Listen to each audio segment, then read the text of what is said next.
Hello everyone, in this video we're going to solve the Physics Unit 1 from International A-Level of January 2022 exam series, paper code WPH11/01.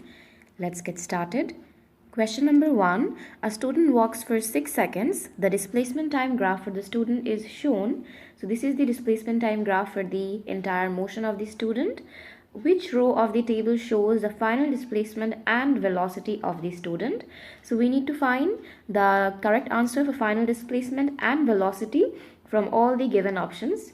So in order to choose the correct answer, we need to first calculate the value for final displacement and velocity.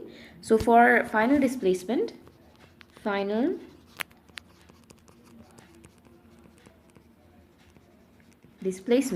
we need to find the final displacement from this graph. We always know that we always calculate the value for displacement with respect to its origin, and at origin the value for displacement is always 0. So we can easily understand that this is the point of origin, and now from the graph we can see that the student started their journey from -1. So it indicates that the student started their journey 1 meter ahead of the origin, and it comes to a rest or comes to a stop at 2, that is 2 meters from the origin. Now if we need to find the value for final displacement, we are just going to write this 2 as final displacement, because we always calculate the displacement with respect to its origin. If we were asked to find the value for distance, then we would have easily wrote 3 meters. But as the question asks you to find the value for final displacement, and we always calculate the value for final displacement with respect to its origin, and this point is 2 meters away from its origin, that's why we are going to write 2 meter as the value for final displacement. So the answer for final displacement is 2. I hope that's clear enough. Moving to the value for velocity. In order to find the value for velocity, we need to calculate the gradient for this displacement time graph. We need to just choose any random 2 points on displacement time graph to use the coordinates as y2, y1, x2, x1. So I'm choosing this point, 2 and 6, 6 and 2, and this point, this was 0, -1. So now we just need to find the value for gradient using these 2 coordinates, so that we can write the equation y2 y1 divided by x2 minus x1. I can choose any one of the 2 coordinates as y2 x2 or y1 x1. It really doesn't matter. So I'm choosing 2 as y2, so it will be 2 minus -1 divided by 6 minus 0, and if you calculate it, you get a value of half meter per second. So the value for final velocity is half meter per second, and final displacement is 2 meter. Now from the table we can see that this is exactly the answer for option A. So option A is correct answer for question number 1. I hope question number 1 was clear enough for you all to understand. Moving to question number 2. Physical quantities may be vectors or scalars. Which row of the table is correct?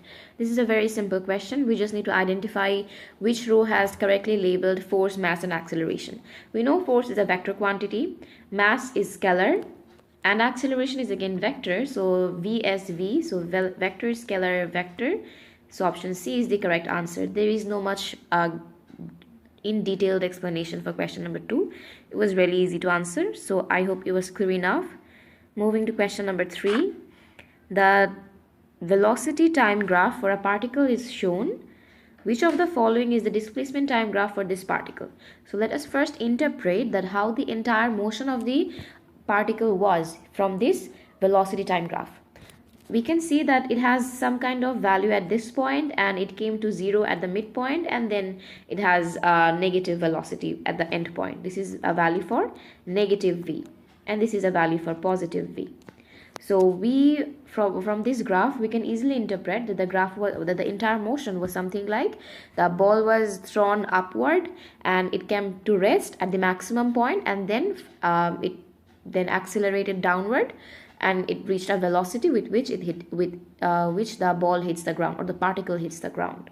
So the entire motion would be something like, so let us assume that the particle was a ball. So this was the particle moving in the upward direction. The particle was thrown in the upward direction with a velocity of plus v meters per second, and it moved up and decelerated, and it finally came to the maximum point at which the velocity of the particle was 0. So velocity was 0 at this point. This was the maximum point, and eventually it due to acceleration, due to gravity, it accelerates downward, and it reaches a velocity with which it hits the ground, and the velocity with which it hits the ground was minus v meters per second. So we all know that the velocity time, from the velocity time graph, we have now interpreted the entire motion, and the displacement time graph would also be like something like this. And from this we can easily identify that this is exactly the graph of option A, right? This is option A. So we can say that option A is the correct answer for question number 3. I hope question number 3 explanations was clear. Moving to question number 4. The diagram shows a student during a parachute jump on a windy day. The vertical component of her velocity is 5 meters per second, and the horizontal component of her velocity is 8 meters per second. She descends at an angle theta to the vertical, and which row of the table shows expression for the magnitude and angle of the student's result? So at first we need to turn this arrows into a vector diagram, and in order to do that we always use a pattern of tip to tail. That is, this was the arrow for 8 meters per second, horizontal component of the velocity, and this was the arrow for vertical component of the velocity, which was 5 meters per second. Now I am going to repeat each components on the other two sides. That is 8 meters per second on the downward,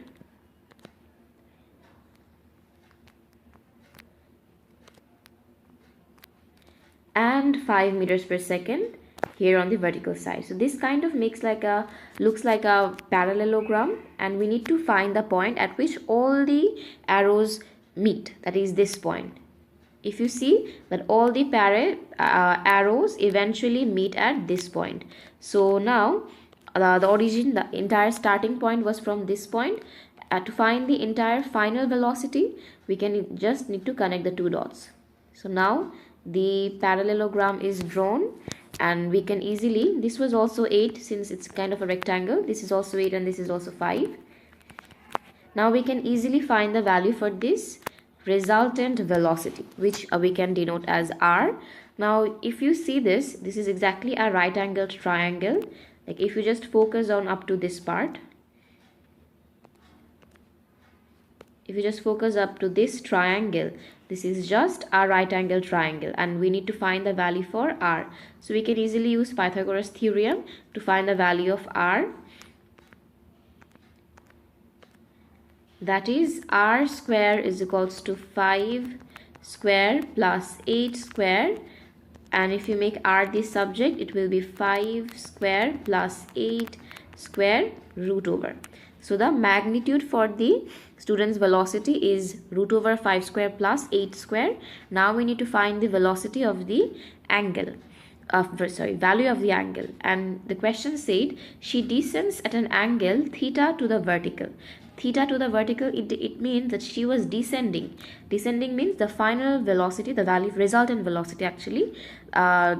Even though it had different components, 8 on the horizontal, 5 on the vertical, it actually descended along the line of resultant velocity, and the resultant velocity made an angle theta to the vertical, which indicates this r line makes angle theta with 5 lines. So this is the value, this is the position for theta. Now again, if you focus on the green shaded triangle, we can easily find the value for theta using the tan cos sine. We already have the value for opposite 8 and adjacent 5. So we can easily calculate the value for theta as tan inverse opposite by adjacent. Opposite was 8 over 5. So this was the value for theta. Now if you look up to the entire graphs, you can see that Option C is the correct answer, as the magnitude for resultant velocity is 8 square plus 5 square root over, which was exactly our value, and the value for theta is tan inverse 8 by 5, tan inverse 8 by 5. So option C is the correct answer for question number 4. I hope question number 4 was clear enough for you all to understand. Moving to question number 5. An object on the moon falls a vertical distance of 0.32 meter from rest in a time of 0.63 seconds. So this is the value for time, this is the value for height. Which of the following expression gives the acceleration due to gravity on the moon in meter per second square? So in order to find the value for acceleration, we need to use the equations of motions on the moon in meter per second square. So we are using S is equals to ut plus half at square. As it was already stated that the object or an object on moon falls indicates that the initial velocity was 0. If initial velocity was 0, this entire ut becomes 0, and we are left with S is equals to half at square. The value for S is 0.32. This was half a, and the value for t is 0.63 square. Now if you make a the subject, the entire equation will look like 0.32 into 2 divided by 0.63 whole square, and this is the exact value of point C, option C. So option C is the correct answer for question number 5. I hope question number 5 was clear enough for you all to understand. Moving to question number 6. The graph shows how terminal velocity varies with the mass for a small spheres of equal diameter falling through a viscous liquid. So this is the graph. It actually indicates that terminal velocity is directly proportional to mass, right? Now the question is, which of the following describes the gradient for the graph of a liquid with greater viscosity? That means for our experiment we used a liquid with less viscosity compared to the question we are asked about, that entire experiment was carried out with the same number of spheres with same diameters, but the only difference was that the liquid they used was more viscous. Now using the equation F is equals to 6 pi r eta v term, the value for everything is they kept constant. Now if we make v the subject of it, as we are asked to find the value for gradient of the graph, so we are going to make v the subject of this, and the entire equation looks like,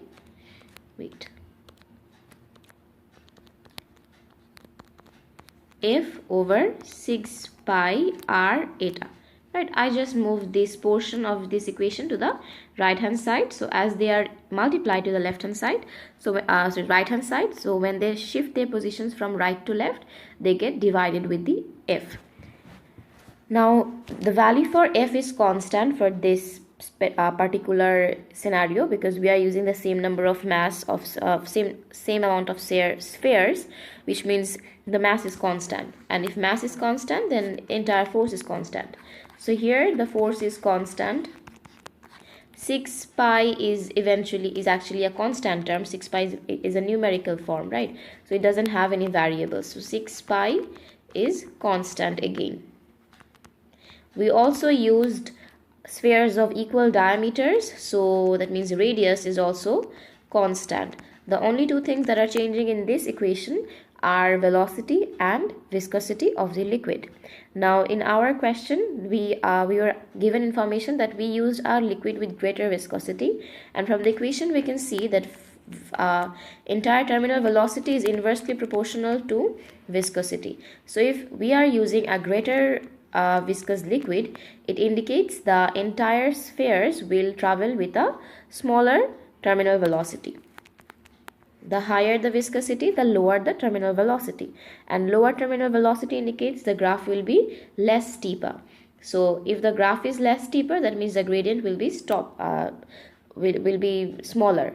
So higher viscosity gives a less steeper graph,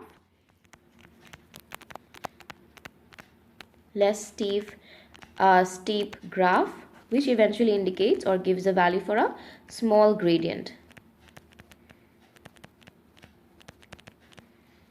So from this we can see option B is the correct answer, as this option matches with our answer of small gradient. I hope question number 6 was clear enough for you all to understand. Moving to question number 7. A person is pushing a trolley at a constant velocity. The floor exerts a force P on the person. So the person is feeling a force of P newtons from the floor. So this was P newtons force from the floor, and the person exerts a force Q on the trolley. So the entire person is exerting a force of Q newtons on the trolley. The trolley exerts a force on the person, and the trolley exerts on the force on the person of R newtons, and there is a total drag of S newtons on the trolley, and there is a drag force on trolley of S newtons. So we need to, which pair of the forces is a Newton's third law pair forces. So we need to identify which of the 4 forces are actually working in a pair under the Newton's third law pair of forces. So the correct answer would be Q and R, because both Q and R of the same type of forces, they are acting on 2 different bodies. They have the equal magnitude, they act on the opposite directions. So there are certain criteria that must be filled in order for a pair of forces to be under the Newton's third law pair of forces. The rules are: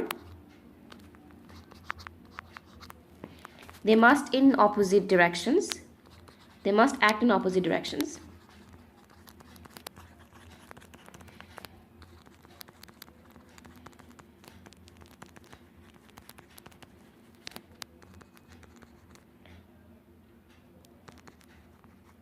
must be of equal magnitude.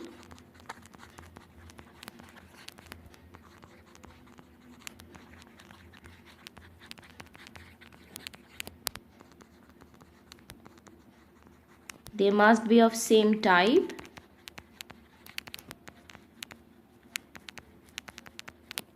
And the last one was they must act on 2 different bodies.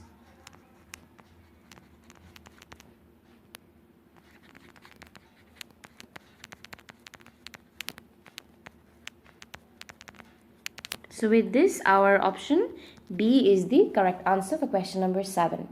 I hope question number 7 was clear enough for you all to understand. Moving to question number 8. A wire breaks with a tensile force T is applied. A second wire made up of the same material has twice the diameter. Which of the following is the force required to break the second wire? So we need to find the value for the force required for the second wire to break. We know that entire stress is constant for every material. Doesn't matter what kind of forces or diameter they are using. So if stress is similar, that means the first experiment where we use T tensile strength to break the material, the radius for this part is R. Radius for first portion of the material is R, and the radius for the second material we used with twice the diameter is 2R. So radius for this twice the diameter material is 2R. So now we can easily calculate the value for tension required to break the second wire. That is value for force. We are just using this new equation. Stress is equals to stress. Stress is further broken down into force by area. So force over, we are using the twice the diameter second wire, that is pi 2R square is equals to, now if we use the material with 1R radius, it was T newtons divided by pi R square. Now if you make force the subject, it will be T over pi R square into 4 pi R square. 4 pi R square cancels out, and the force required to break the second wire with twice the radius requires 4 times the tension for the first wire. So the answer would be 4T. Option A is the correct answer for question number 8. I hope question number 8 was clear enough for you all to understand. Moving to question number 9.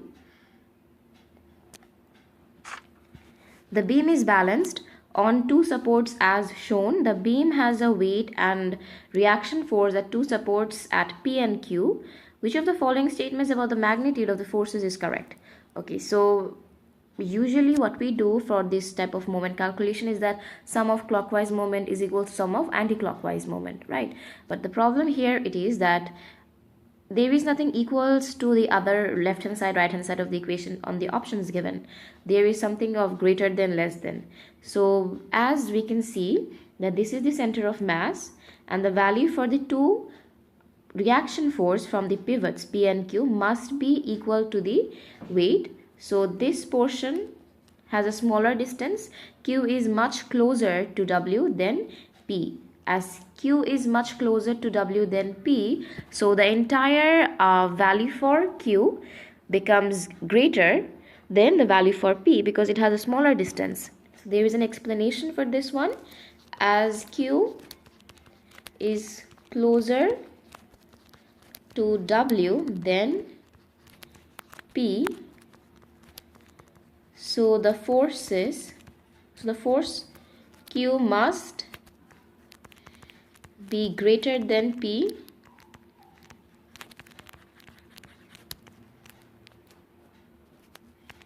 to balance the overall forces. So from this explanation we got to know that Q must be greater than P, and this was exactly the option C. I hope question number 9 was clear enough for you all to understand. Moving to question number 10. Which row of the following contains the two units that are not equivalent? We know watt is equals to energy over time. Watt is basically power. Power is energy over time. Energy is measured in joules and time is measured in seconds. So watt is basically joules per second. So this is the correct derivations. Newtons per second and kg meter per second square.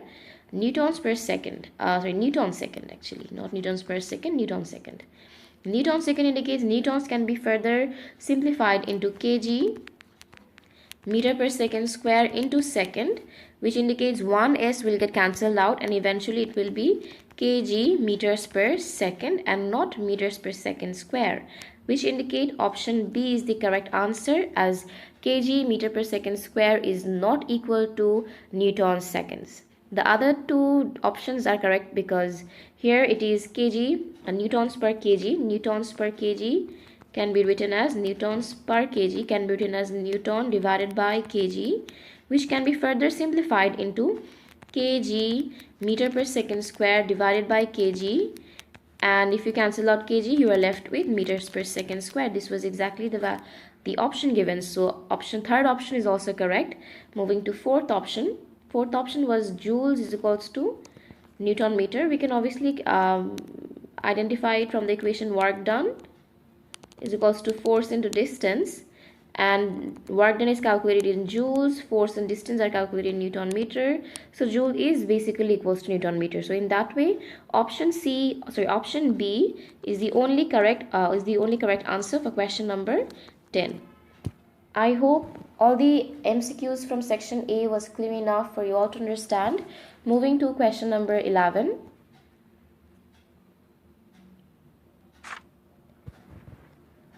A slow-moving asteroid A was hit by a faster asteroid B.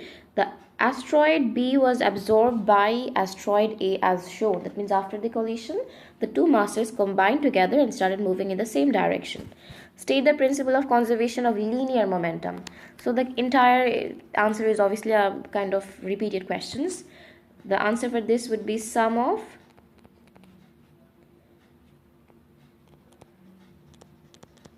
momentum before collision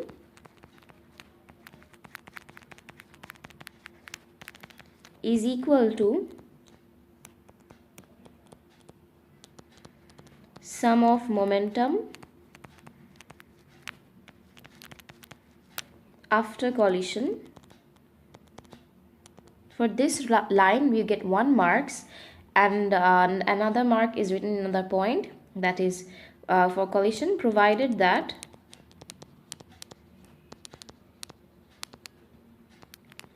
no external forces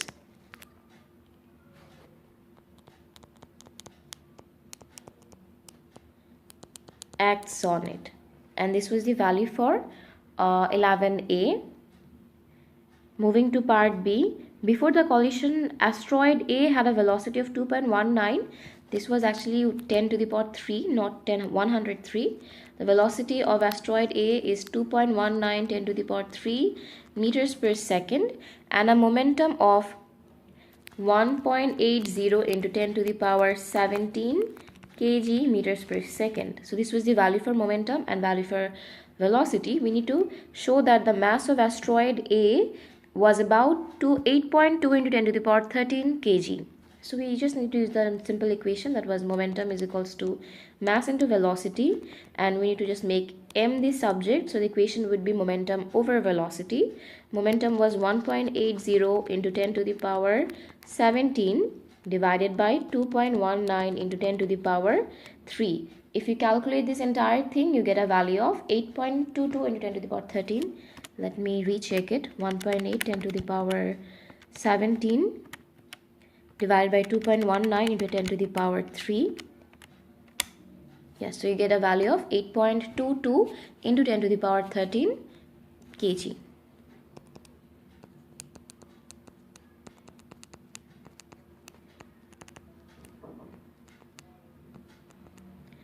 So this was the value for 11B1.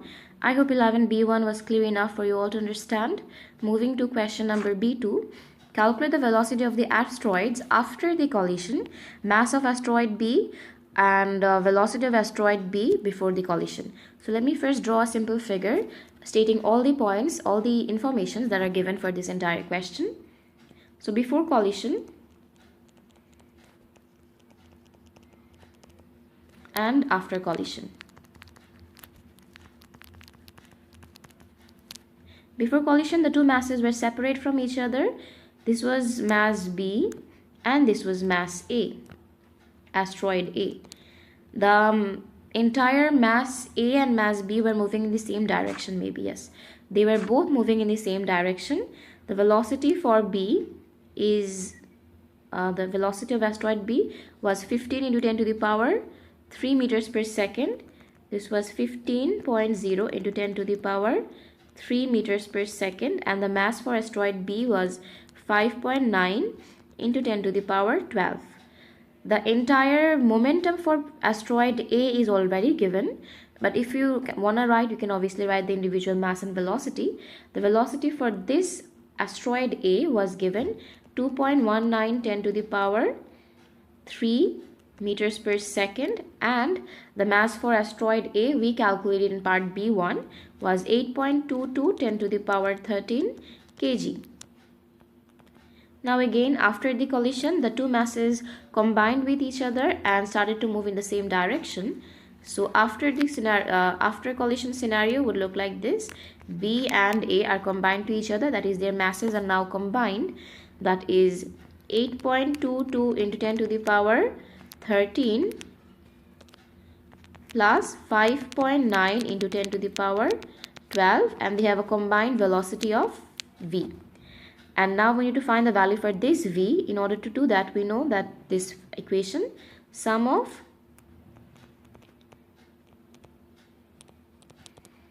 momentum after collision is equals to sum of momentum before collision.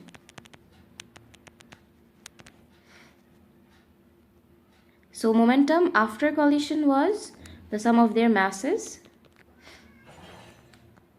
8.22 10 to the power 13 plus 5.9 10 to the power 12 V is equals to, the momentum of B would be 15 into 10 to the power 3 into 5.9 into 10 to the power 12, and the momentum for A was already given, plus 18, sorry not 18, it was maybe 1.8 8 into 10 to the power 10, 10 to the power 17. So this was 1.8 into 10 to the power 17. And now you have to make v the subject of this equation, so it will look like 15 10 to the power 3 into 5.9 into 10 to the power 12, and you need to add this with 1.8 into 10 to the power 17 divided by the sum of their masses, that was 8.22 10 to the power 13 plus 5.9 into 10 to the power 12. And if you calculate it in this entire equation, the value for velocity would be 3048 meters per second. So the value for velocity after the collision was 3048 meters per second. I hope the entire question number 11 was clear enough for you all to understand. So I'm moving to question number 13. The diagram shows a lift system for moving people up and down a tall building. There is a counterweight to balance the weight of the lift. An electric motor is used to raise and lower the lift. Okay, so this is the entire diagram. These are the number of peoples on in a lift, and the electric motors is acting like a pulley kind of a thing, and the counterweight is balancing the weight of the people in the lift. Explain how the counterweight affects the amount of work done required from the electric motor to raise the lift. So in order to raise the lift, the electric motor is responsible to provide the to bear all the forces that are inside the lift, and the electric motor need to provide enough work done so that it can move this entire bundle of people who are exerting a force on the lift in the up towards the building, right? So now when there is a counterweight, the counterweight acts as a weight cancellation. So if there is the entire weight for this lift was, let's assume 1000, without the counterweight, the lift would have to, the entire electric motor would have to provide work done against this 1000 Newton. But due to this counterweight, let me assume that the counterweight for this let me assume that the force for counterweight was 500 Newton. So what happens, this counterweight cancel out this 1000 weight on the lift, and now the lift need to just provide a work done against the 500 Newton. For example, this counterweight acts as a negative 500 Newton. Now the total force exerted by the entire machine is 500 Newton, and now the electric motor need to provide a work done for this 500 Newton to be raised up the building. So this counterweight kind of cancelled out some of the weights from the lift, some of the forces from the lift. This also eventually reduces the work done by the electric motor. I hope the entire explanation for 12A was clear enough for you all to understand. Now I'm going to write down the overwritten explanation. The counterweight reduces the force required,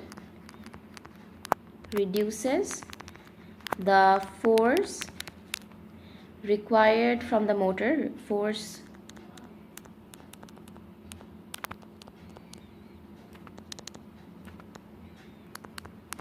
from the motor to move the lift up the building, to move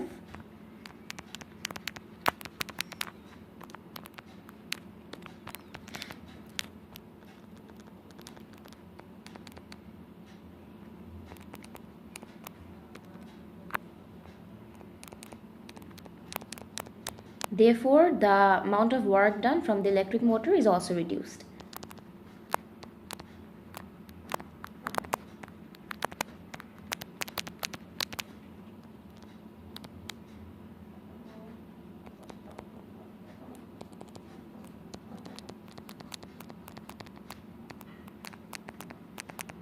From the electric motor is also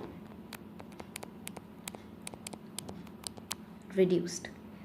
I hope question number 12A was clear enough for you all to understand. Moving to part B. The electric motor raises a lift of a height 40 meter. This is the value for H and a time of 30 seconds. Show that the Output power of the electric motor is about 12 kilonewtons. Total mass of the people and lift are 2250 kg and the counterweight is 1300 kg. So first we need to find an equation that connects all these informations and power output together. So the first equation that we are going to use is power is equals to energy over time, and energy could be of any type. So as we have given informations of mass, height and time, mass and height, so we can use the equation gravitational potential energy mgh over t. The value for m would be this. We need to subtract the mass of counterweight from the people, as counterweight always cancel out some of the forces from the lift. So that's why it will be 2250 minus 1300 into the value for g was 9.81 into height was 40 meters divided by the time was 30 seconds. Now if you calculate this entire thing, you get a value of 12,426 watt, which is approximately 12,000 kilonewtons. Let me still check it. Yes, the value for this entire power output is 12,426 watt, which is almost close to 12 kilonewtons. We need to write our answer in terms of kilowatts. So it will be 12.426 kW. I hope question number 12b was clear enough for you all to understand. Moving to part C, the electric motor dissipates energy to the surroundings at a rate of 3600 watt. Determine the efficiency of the electric motor. So in order to find the efficiency of the electric motor, this was the amount wasted and this was the amount useful. So the equation for efficiency is basically power in useful energy, that was 12426 divided by total energy output, that was useful plus waste, that was 12426 plus 3600, and if you calculate this entire thing, you get a value of 0.78. So the efficiency for the entire electric motor was 0.78. I hope question number 12 was clear enough for you all to understand. Moving to question number 13. The Tyrolean traverse is a technique for crossing a deep valley. The photograph shows a climber crossing a river using this technique. The climber moves along a rope suspended from bank to the other side of the river. So this is a free body force diagram for the climber is shown below. The weight of the climber is 650 newtons. Show that the tension in the rope is about 1.3 into 10 to the power 3 newtons. At first, we need to find the components. We can see that both tensions are acting from one angle to the vertical. That is, they're going to have vertical components and horizontal components.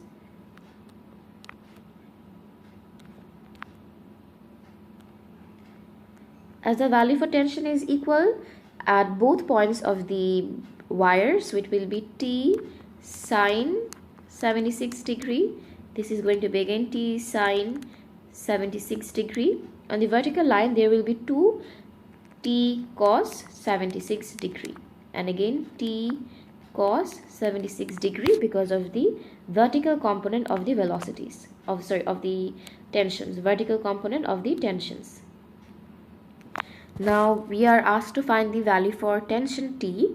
So if you resolve vertically, so we need to always write at the top resolving vertically. Resolving vertically, we need to use the equation resultant force is equals to mass into acceleration. The entire Tyrolean wasn't actually accelerating in the vertical direction, so the value for A was 0. If the value for A was 0, mass into 0 eventually will give you a value for 0. The resultant forces would be in the upward direction, it had 2t cos 76, so we can write it as 2t cos 76 degree minus the weight, that was 650 is equals to 0, and if you make t the subject of this equation, it will be 650 divided by 2, and this entire thing was further divided by cos 76 degree. And if you calculate it, you get a value of 650 over 2 divided by cos 76. You get a value of 1343 newtons. So which is exactly 1343.40 something in a bigger form. So we can write it down in standard form. That would be 1.343 into 10 to the power 3 newtons. The value for tension in the rope was 1.343 10 to the power 3 newton, which was approximately close to 1.3 10 to the power 3 newton. So I hope question number 10A is clear enough for you all to understand. Moving to question number, sorry, this was not 10, this was maybe 13. Sorry, 13A is done. I hope it's clear enough for you all to understand. Moving to question number 13B. The rope has an unstretched length of 120 meter as shown below. Determine the strain on the rope while it is supporting the weight of the climber. You may ignore the weight of the rope. Okay, so we need to first draw a diagram out of this lines. So I can draw, I can make a triangle from these lines. That is, the entire unstretched length of the rope was 120. Sorry.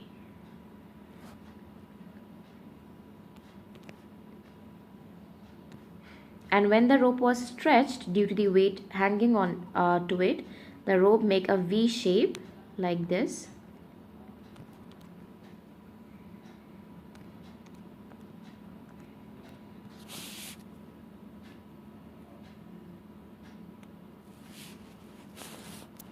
And the entire value for this straight line was 120 meter.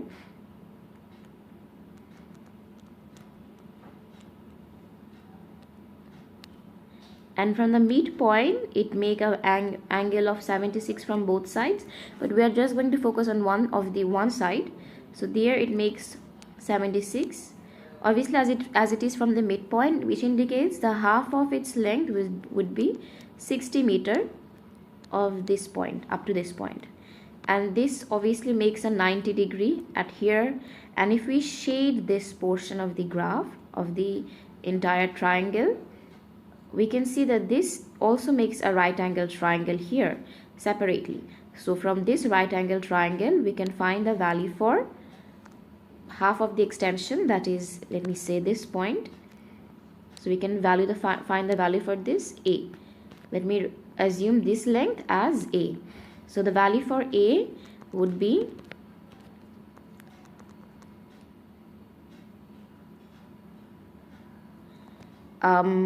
this is opposite and hypotenuse, so we can use sine. So 60 over sine 76, right? So this entire thing would be 60. The length for A we can find out by using the equation 60 over sine 76 degree, and if you calculate it, you get a value of 61.84 meter. As we can see, if this portion is A, this side is also A, so the total extended length would be twice A. Stretched length, kind of, not extended, stretched length. So stretched length is 6.84 into 2, and you get a value for 123.68. So this is the stretched length. We need to find the value for strain. Strain is extension over original length. Extension is 123.68 minus original length was 120 divided by original length was 120. And if you calculate this, you get a value for strain as 0.031. So this is the value for strain, 0.031.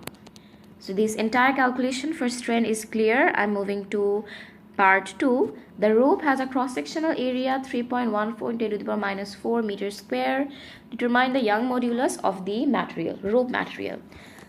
So the force acting on the rope was the tension that we already calculated in part A, which was 1.343 into 10 to the power 3 newtons. So let me write down all the information that are given till now tension, force acting on the rope, was 1.343 10 to the power 3 newtons.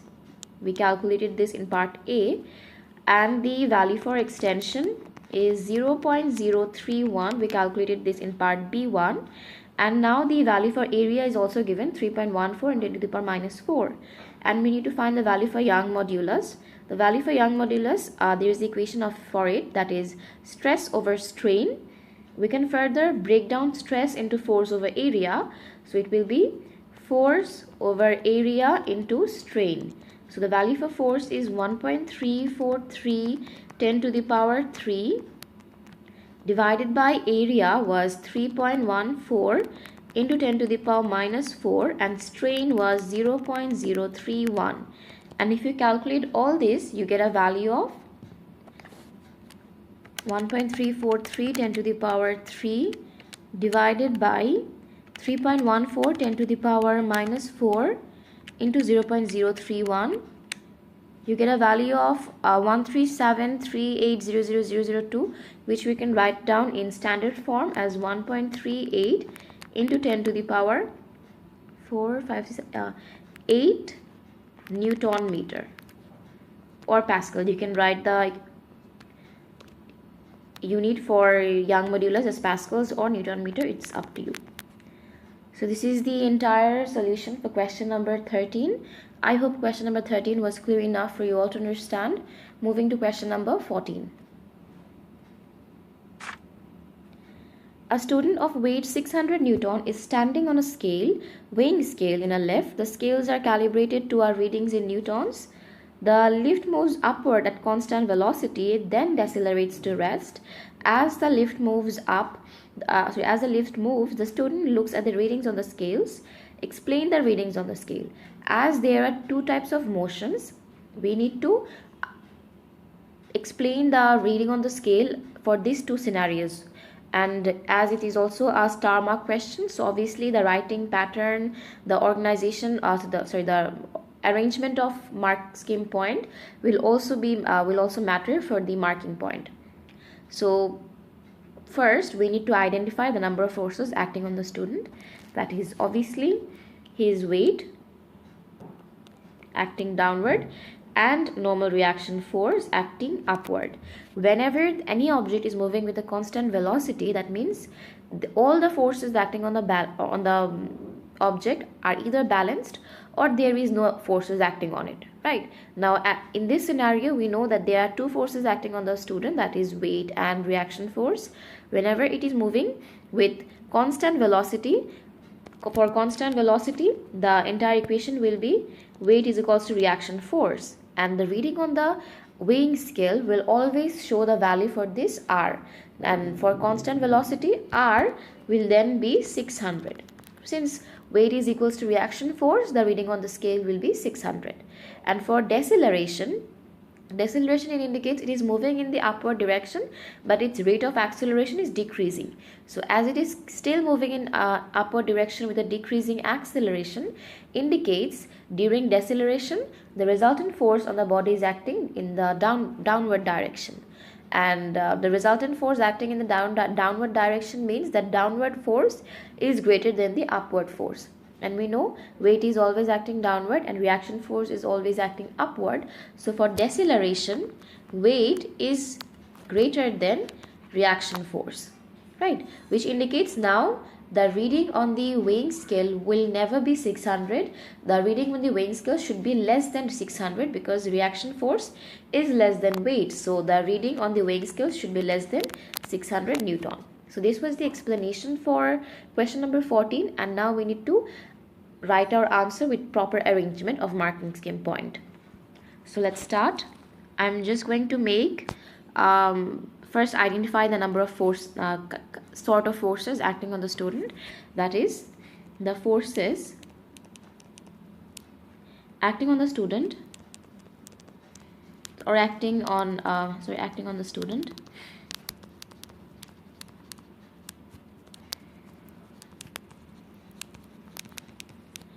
are his weight and normal reaction force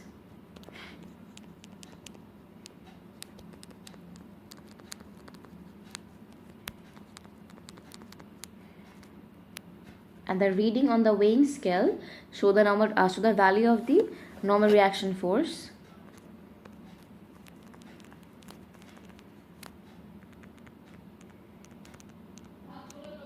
On the weighing scale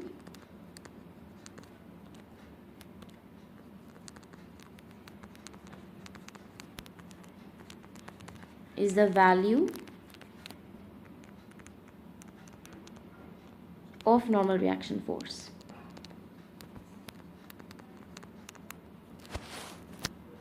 And now we need to define or explain the scenarios in both constant speed and deceleration. So at constant speed,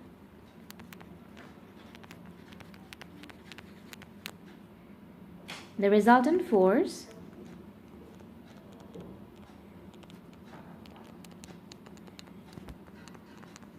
is 0. So acceleration is obviously 0.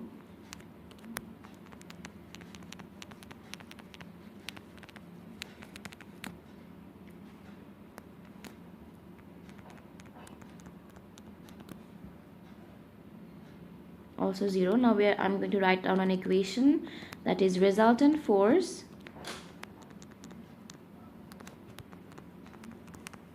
is equals to ma, as acceleration is 0, so the entire right hand side of the equation becomes 0. The resultant forces are mainly reaction force minus weight is equals to 0, so we can further write it down as resultant force is equals to weight, which indicates that therefore the reading on the scale at constant speed should be 600, as resultant force is equals to 0. So there is a line attached with this equation, that is therefore the reading on the scale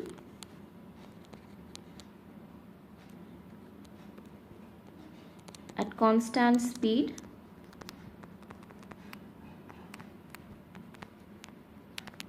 should be 600 newtons. So this was the value for explanation for constant speed scenario, and now we need to explain the scenarios for the deceleration.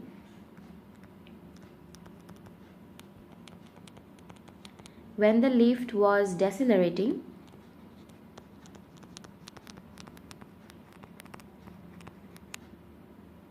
the resultant force is in the downward direction.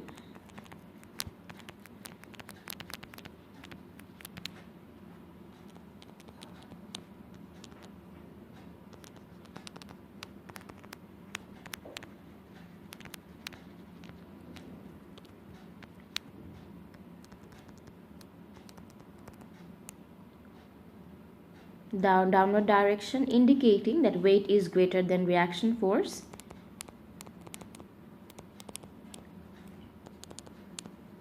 That weight is greater than reaction force. Therefore, the reading on the scale should be less than 600 now.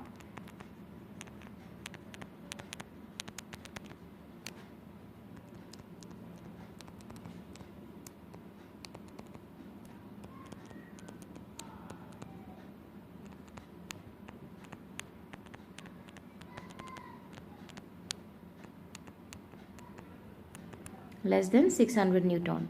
So I hope this was the entire explanation and answer written for question number 14, which was clear enough for you all to understand. Now I'm moving to question number 15. A hollow brass cylinder with closed ends is floating on the surface of water. The cylinder has length of 4 and an external diameter of 2.1 as shown. 63% of the volume of the cylinder is submerged. The cylinder contains negligible weight of air. Explain why the brass cylinder floats. So obviously the basic theory of about anything floating on another fluid is that the density of the object must be less than the density of the fluid, right? So it means that the density, the entire explanation for this cylinder floating on the surface of water is that the density of the cylinder is less than the density of the water. This was the answer for 1 mark, and the answer for other mark would be that as the entire cylinder is not entirely submerged, which indicates that the amount of or the weight of water that this cylinder has displaced is equal to the weight of the cylinder itself. Since the two weights are equal, so that's why the cylinder comes to rest or comes to this floating position for this point, that is when the entire 63% of the entire cylinder is submerged under the water. The weight of the cylinder is equal to the weight of the water it has displaced. So I hope the entire explanation was clear enough for you all to understand. Moving to the entire written part. The density of cylinder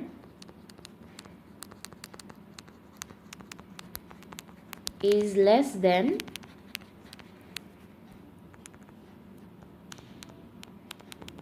the density of water.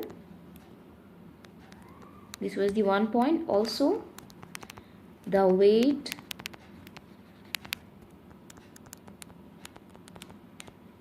of cylinder is equal, or the weight of the cylinder balances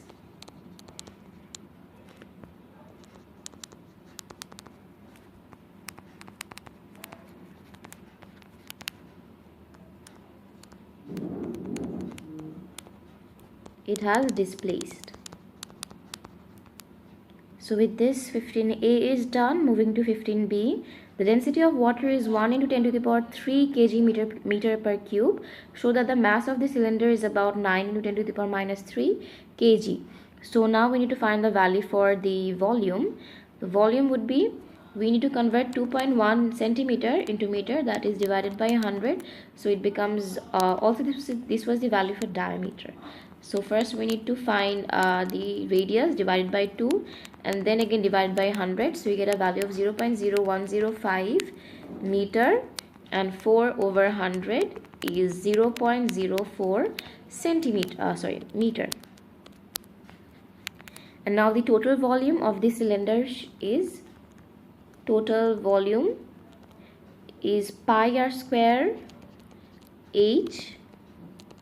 So that is pi 0.0105 square into 0.04.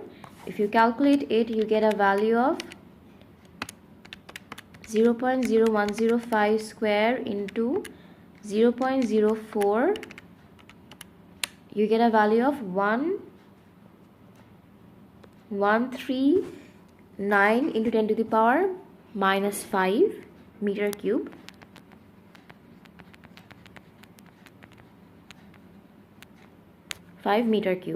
But the question said that only 63% of the volume was submerged. So we need to find the 63% of this amount. So 63% of volume is basically 63 into 1.39 into 10 to the power minus 5. So 0.63, if you calculate it, you get a value of 8.73 into 10 to the power minus 6 meter cube. So this was the volume that was actually submerged under the water, and now we can find the value for mass using this volume. So mass for this, the equation would be density into volume. Density was 1 into 10 to the power 3 and the volume is 8.73 into 10 to the power minus 3. And if you calculate it, you get a value of 8.73 into 10 to the power minus 3 kg. So the value for mass is 8.73 into 10 to the power minus 3 kg. So this was the value for mass. I hope question number part B1 was clear enough for you all to understand. Now moving to question number part B2. Deduce whether an identical hollow cylinder made up of gold would also float. Assume that the volume of gold is same as the volume of brass. Mass of gold and brass are given. So as it was already stated that the volume of both gold and brass is equal. So using the information from brass, we can find the volume of gold. That is, we already have the density for the mass for brass. The mass for brass was 8.73 into 10 to the power minus 3 kg that we already calculated in B1. So we are using the equation volume of brass as mass over density. Mass was 8.73 into 10 to the power minus 3 and density is 8.7 into 10 to the power 3.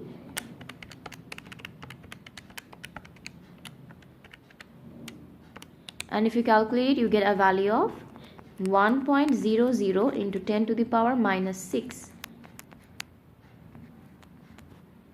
10 to the power minus 6 meter cube. This is the value for volume of brass. It was already given in the question that we have to assume that the volume for both brass and gold is equal. So we can obviously write volume of gold is going to be 1.00 10 to the power minus 6 meter per cube. And using this, we need to find the mass of gold. We already have the density of gold. So for mass of gold, we are going to use equation density into volume. The value for density of gold was 19.3 10 to the power 3, and we have to multiply it with 1.00 10 to the power minus 6. So this into 19.3 into 10 to the power 3. 19.3 into 10 to the power 3. If you calculate it, you get a value of mass of gold as 0.0194 kg. And now we need to find the volume of water displaced by this gold cylinder. Volume of water displaced by gold, and that is density of water divided by the mass of volume. Mass of volume divided by the density of water. So mass of gold was 0.0194 divided by density was 1000. You get a value of 1.94 10 to the power minus 5 meter cube. Now the volume of water displaced by the brass was 1.38 10 to the power minus 5, and the volume of water displaced by the gold is 1.94 into 10 to the power 5. So the volume of water displaced by gold is greater than the volume of water displaced by brass cylinder, and that's why this gold cylinder cannot float on the surface of water. So we need to obviously show this entire calculation, and now we need to write the conclusion at the end. The conclusion would be, as the volume of water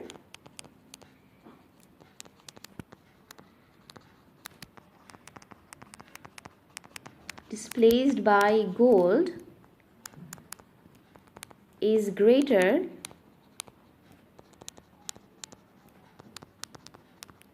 than volume of water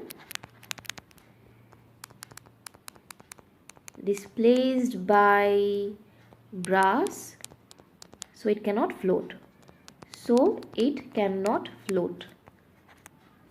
Cannot float on water. So this was the entire working part for question number 15B2. I hope it was clear enough for you all to understand. The photograph shows a toy pinball machine. The launcher is pulled back, compressing a spring. The spring obeys Hooke's law. When the launcher is released, the spring returns to its original length and a small ball is launched horizontally into the machine. So this is basically this portion is zoomed in. There is a ball at top and it is connected with a spring body, and there is a launcher connected to the spring. So if you push the launcher in, this compresses the spring up to this much, and then when you leave the launcher, it comes back to its original length and exerts a force on the ball so that the ball leaves this place. So when the launcher is pulled back, when you compress the entire spring by pushing the launcher back. The spring is compressed by 5 centimeter. The spring is compressed by 5 means if its total length was 20, it was compressed to 15 centimeter. That means the length decreases by 5. When the spring is released, the ball is launched at a speed of 8 centimeters per second. Show that the kinetic energy of the ball just after launching is about 4 into 10 to the power minus 5 joules. Mass of ball is given as 12 grams. So first we need to find the kinetic energy. So for this we have equation half is equals to half into half mv square. So here half mass is given in grams, so we need to convert it into kg. That is 12 over 1000 into velocity was given 8 centimeters, so 8 over 100 square. And if you calculate it, you get a value of 3.84 into 10 to the power minus 5 joules, which is approximately 4 into 10 to the power minus 5 joules. So this is the answer for question number 16A. I hope 16A was clear. Moving to 16B. Determine the force on the ball when the spring is released. So when the spring is released, all the kinetic energy of the spring of the launcher is now, determine the force in the ball. Yes, so all this kinetic energy is now transferred into the ball. So work done is same. So we can write it down as energy is equals to half Fx, and we need to make F the subject since we need to calculate the value for force. So it will be 3.84 into 10 to the power minus 5 into 2 divided by the extension was 5 centimeters. So 5 over 100 is 0.05. So you get 0.05 at the denominator, and if you calculate it, you get a value of 1.54 into 10 to the power minus 3 newtons. And this is the value for force when force on the ball when the spring is released. Determine the stiffness of the spring. So for stiffness, we have already extension force. We just need to calculate the value for K, and that is 1.54 into 10 to the power minus 3 divided by 0.05.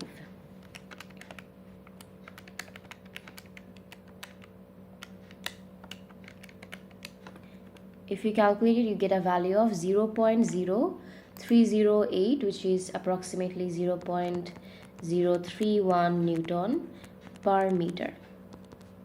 This is the value for stiffness. So up to C, the calculation is done. In question number D, the spring returns to its original length L. Sketch a graph on the axis below to show how the velocity of the ball varies with the length of the spring. So we know the entire ball was launched when the spring comes to its original length L, and the point of and the velocity with which the ball leaves the spring was 8.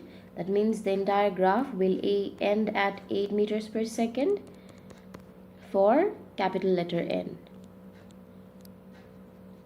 The graph won't start from 0 because we didn't compress the spring all the way to 0 extension. So that's why there the graph will start from this point. Let this point be total length minus 5 because the graph started because we compressed the entire spring by 5 centimeters. So total length by length of spring is not given, so let me assume this is L minus 5 centimeter, and the graph will just go as a half sine graph. So you just connect these 2 points together like this. So with this, our question number 16 ends. Moving to question number 17. A small sphere is moving horizontally through a viscous fluid. Stokes' law can be used to calculate the drag force on an object. State the conditions that must apply for Stokes' law to be valid. This is kind of a repeated questions that the 3 points for an object must have in order to Stokes' law to be followed. Our object must be sphere, it must travel at a lower speed, and the flow should be laminar.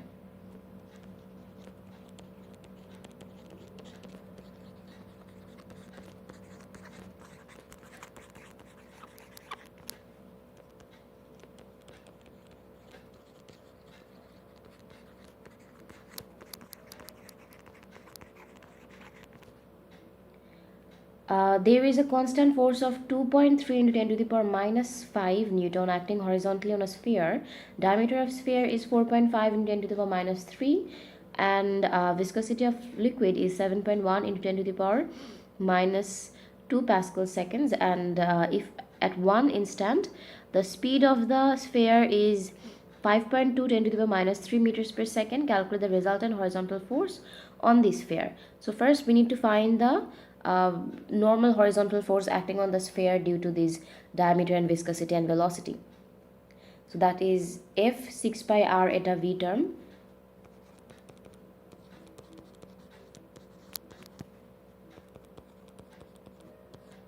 Half of this value is basically 4.5 into 10 to the power minus 3 divided by 2, and further divided by no, not further divided by, sorry, I thought it was given in centimeters, but it was already given in meters, so just divided by 2 to find the value for radius, and then 7.1 into 10 to the power minus 2 6 pi r eta, and this value for velocity is 5.2 into 10 to the power minus 3. And if you calculate this entire thing, you get a value for 1.57 10 to the power minus 5.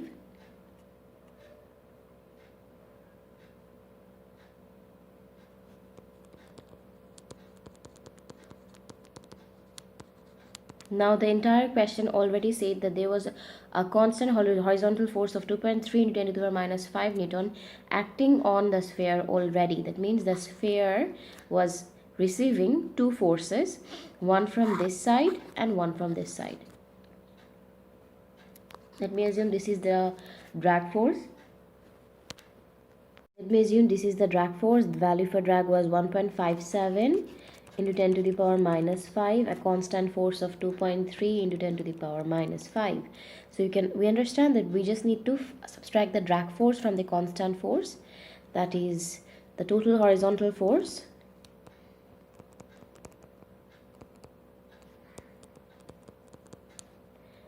Would be 2.3 10 to the power minus 5 minus 1.57 into 10 to the power minus 5, and if you subtract this, you end up with a value of 7.34 into 10 to the power minus 6 Newton, and this is the final total horizontal forces acting on the sphere. I hope up to question number B1 was clear. Moving to question number B2. Calculate the maximum speed of the sphere in the horizontal direction. We already have the maximum speed means that there is no drag force acting on the object. So the only force acting on the object is the constant force of 2.3 into 10 to the power minus 5. And we need to find the maximum velocity. So from the same equation, F is equals to 6 pi r eta v, we just need to make v the subject, and the entire equation would look like F divided by 6 pi r eta. The value for F, we are going to take that value for F as 2.3 10 to the power minus 5, the maximum force, divided by 6 pi. The value for r was 4.5 into 10 to the power 3 divided by 2, and you get a value of 2.25 into 10 to the power minus 3 multiplied with the eta, viscosity, 7.1 into 10 to the power minus 2, and if you calculate this entire thing, you get a value for final velocity, so maximum velocity, and that is 7.64 into 10 to the power minus 3 meters per second, and this is the maximum velocity the sphere would have for the maximum horizontal force. So up to part B is done. Moving to part C, a larger diameter sphere at the same liquid is acted upon by the same constant force as in B, that is the force is again same, 2.3 into 10 to the power minus 5 Newton. The liquid is at lower temperature. Now lower temperature indicates the viscosity would be greater. At lower temperature, the liquid will always have a greater viscosity, and a greater viscosity indicates a lower velocity. Also for entire thing, for a greater diameter means greater radius. From the equation, F is equals to 6 pi r eta v term. Both r and eta are inversely proportional to v.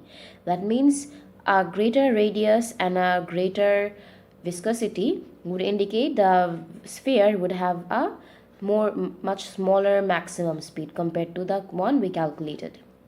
So I hope the entire explanation was clear. Moving to the written part. So I always mention the equation from which I'm deriving the relationships. So from F is equals to 6 pi r eta v term at a constant force, at a constant drag force or constant force,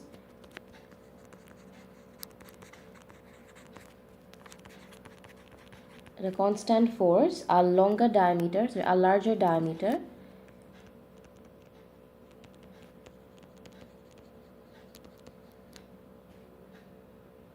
will give a lower speed.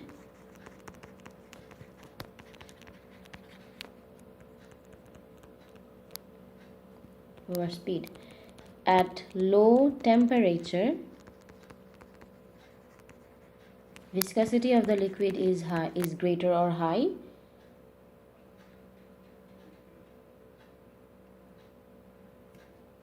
Viscosity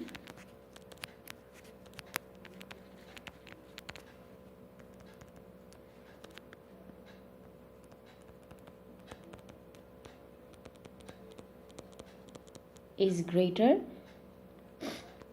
so speed decreases.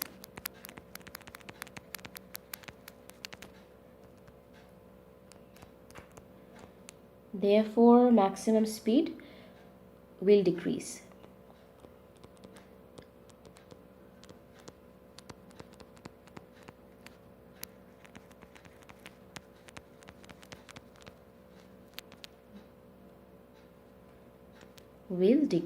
So with this, our question number 17 ends. Moving to question number 18. A stunt motorcyclist wants to jump across a river to land on the other side. The diagram shows the motorcyclist arriving off a ramp to the edge of a river. The ramp is at an angle 25 degrees to the horizontal and the height of the end of the ramp is 3 meters. The width of the river is 100 meters. The initial velocity of the motorcyclist is 31. Calculate the horizontal and vertical components of the motorcyclist's initial velocity as it leaves the ramp. So horizontal component and vertical component. Horizontal component would be as it is leaving the ramp with a degree of 35 to the horizontal. That means here the horizontal is making angle with the ramp and the vertical is here. The vertical component of the velocity would be 35 sine 25 degree and the horizontal component would be 35 cos 25 degree. So this is horizontal component is 35 cos 25 degree. If you calculate it, you get a value of 31.7 meters per second, and vertical component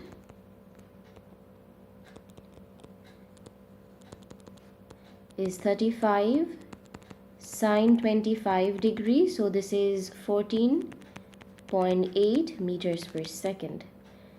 And these are the values for the horizontal and vertical component of the initial velocity. Moving to part B, deduce whether the rider lands on the other side of the river. The effects of air resistance can be ignored. So it was already given that the width of the river was 100 meter. If we draw the entire motion for the motorcyclist, the entire motion would be something like this.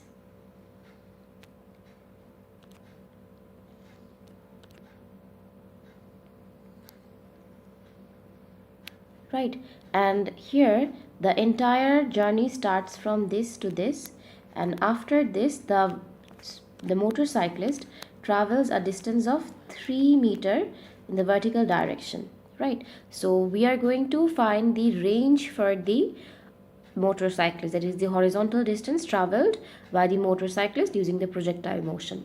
So at first we have to find the value for time, and for time we are just going to focus on the vertical motion of the entire projectile motion. In vertical motion, in vertical direction, the motorcyclist has traveled from this point to this point, and it covers up to this point. The total displacement, vertical displacement, was 0. But this was not the point where the motorcyclist comes to rest.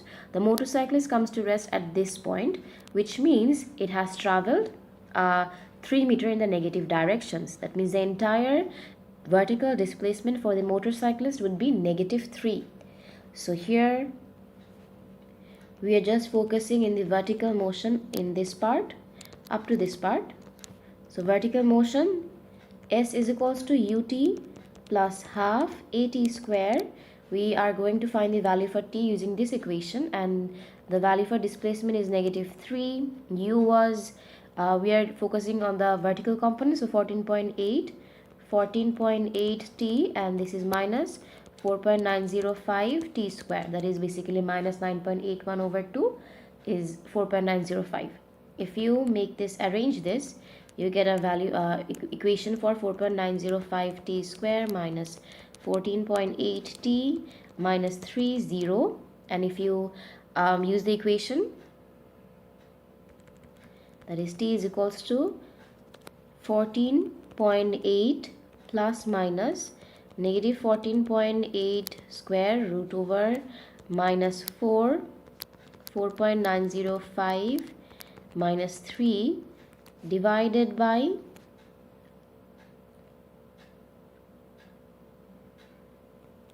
4.905.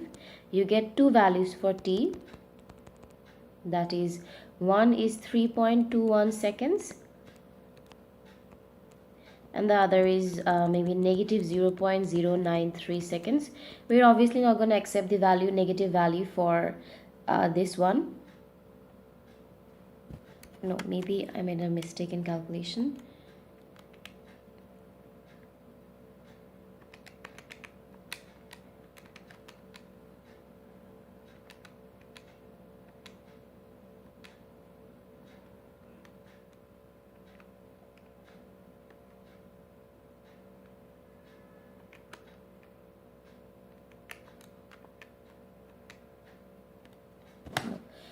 This is right. I made a mistake in this part. It was 0.19 seconds. So we're obviously not going to accept the negative value. We're just going to accept the positive value, that is 3.21. And now we need to find the horizontal distance traveled by the motorcyclist. That is, now we are going to focus on the horizontal part of the motion, horizontal motion. And we know in horizontal motion the object moves with a constant velocity, so we can use the equation v is equals to d by t and make d the subject. It would be time was 3.21 from this portion, 3.21, and the horizontal component of the velocity was 35 cos 25 degree, and if you calculate it you get a value of 102 meter. Since the range traveled by the motorcyclist is greater than the width of the river, that means the motorcyclist can actually cover the entire river using this speed, or can land on the other side of the river. So you just have to write the conclusion here.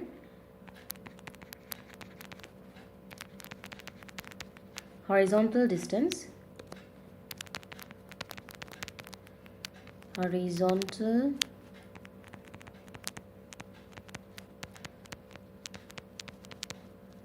traveled by the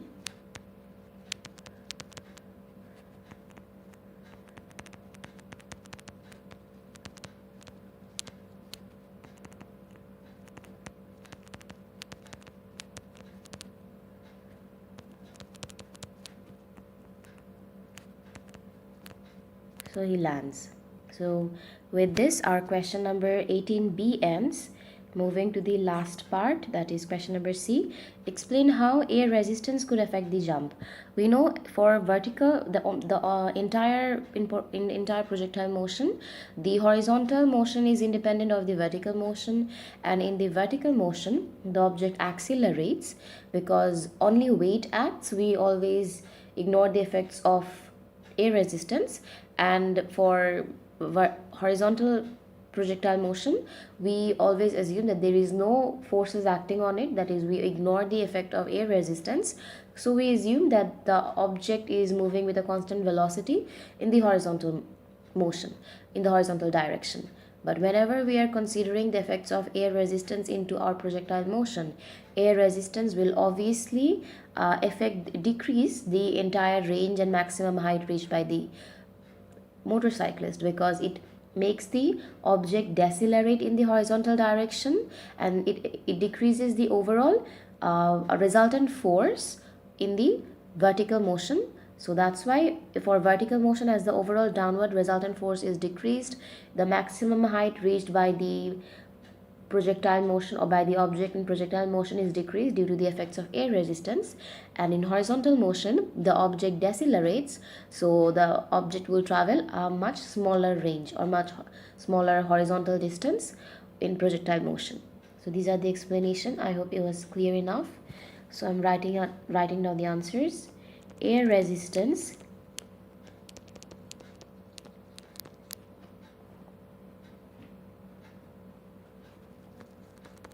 will oppose the direction of motion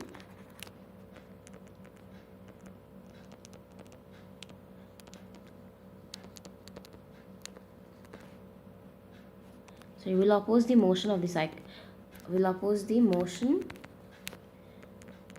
the motorcyclist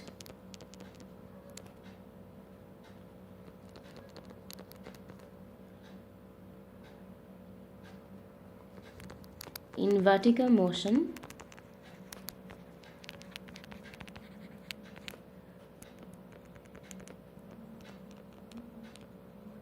it decreases the overall resultant force, thus decreasing the maximum height reached above the ground.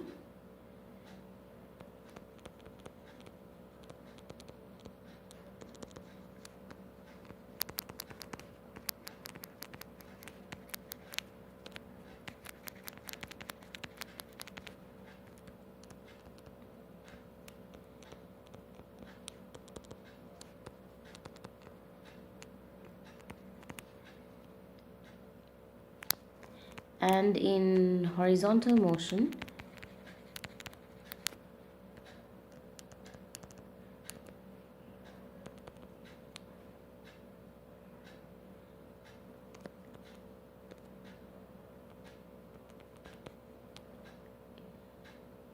it makes the object decelerate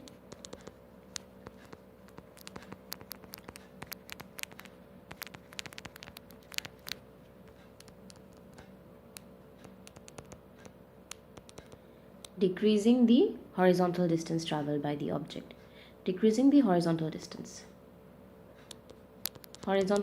or range.